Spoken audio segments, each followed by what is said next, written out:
अयोध्या में राम मंदिर के लिए संघर्ष लगभग 1000 वर्ष तक चला, जिसमें हजारों लोगों ने अपनी जान दे दी तो कई राजवंश इसके लिए लड़ते हुए समाप्त हो गए और कई योद्धा भगवान राम के जन्म स्थान की रक्षा में फना हो गए। आज हम आपको बताने जा रहे हैं वो चौंकाने वाले ऐतिहासिक तथ्य जो राम मंदिर से जुड़े हुए हैं। कन्नौज के गहड़वाल राजपूत वंश के 5 सम्राटों चंद्रदेव, मदनपाल, गोविंद चंद्र, विजय चंद्र और जयचंद्र के शासन काल में अयोध्या का चतुर्दिक विकास हुआ। त्रेता के ठाकुर तथा विष्णु हरि शिलालेख के अनुसार 1130 में गोविंद चंद्र तथा 1184 में जयचंद्र ने श्री राम मंदिर का जीर्णोद्धार करवाया। अवधवासियों के अनुसार आक्रांता से लड़ते लड़ते जयचंद्र की वीरगति के बाद हिंदुओं का सूर्य अस्त हो गया। देश में विदेशी आक्रांताओं का दौर बढ़ने लगा और भारत पर हो रहे आक्रमणों की इस कड़ी में खानवा के युद्ध के बाद महाराणा सांगा की मृत्यु तथा चंदेरी में मेदिनी राजप्रतिहार की वीरगति के बाद बाबर ने अवध पर विजय के लिए मीराबाकी को सेनापति बनाया। वर्तमान अयोध्या के हंसवर के राजा रणविजय सिंह और उनकी पत्नी जयकुमारी ने अन्य स्थानीय राजपूत शासकों के साथ मिलकर बाबर के सेनापति मीरबाकी द्वारा श्री राम जन्मभूमि पर बाबरी मस्जिद का निर्माण के विरुद्ध युद्ध लड़ा।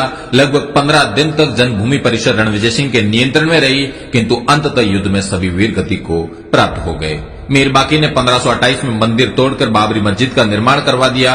1678 से 1707 में औरंगजेब के समय पर राजेपुर के ठाकुर गजराज सिंह, सिसिंडा के कुंवर गोपाल सिंह, ठाकुर जगदम्बा सिंह, बाबा केशवदास और हजारों राजपूतों ने राम जन्मभूमि के लिए दर्जनों लड़ाइयां लड़ी।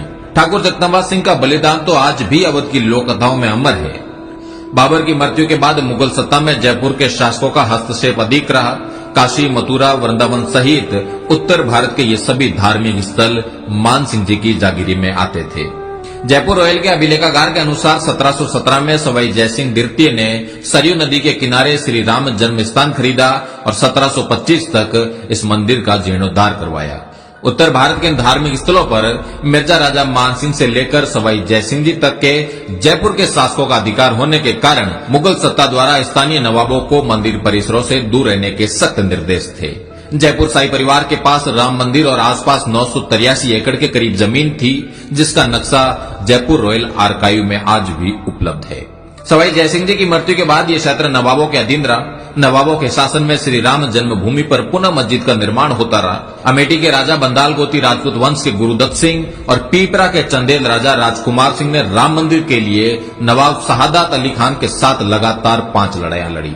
कालांतर में हंसवर परिवार से ही निकले मकारी के चंद्रवंशी राजा ने 1814 से 1836 के मध्य अवध के नवाब नरीरुद्दीन हैदर के विरुद्ध राम मंदिर के लिए 3 लड़ाइयां लड़ी। गोंडा के राजा देवी बख्श सिंह ने अवध क्षेत्र के सभी तालुकदारों और छोटे राज्यों को एकजुट किया और 1847 से 1857 के बीच कई लड़ाइयां लड़ी। इन लड़ाइयों में नवाब वाजिद अली शाह बुरी तरह हार गया और इन लड़ाइयों के दौरान ही एक छोटा चबूतरा और राम मंदिर परिसर में मंदिर का निर्माण किया गया। जन्मभूमि स्थल पर चबूतरे के निर्माण के बाद अमेठी के एक मौलवी अमीर अली द्वारा एक टुकड़ी रवाना की गई, जिसे भीटी के राजकुमार जयदत्त सिंह ने रोनाई गांव के पास रोक दिया और वहां पर एक लंबी लड़ाई हुई, जिसमें कई राजपूत सैन्य दल लड़ते हुए वीर गति को प्राप्त हो गए।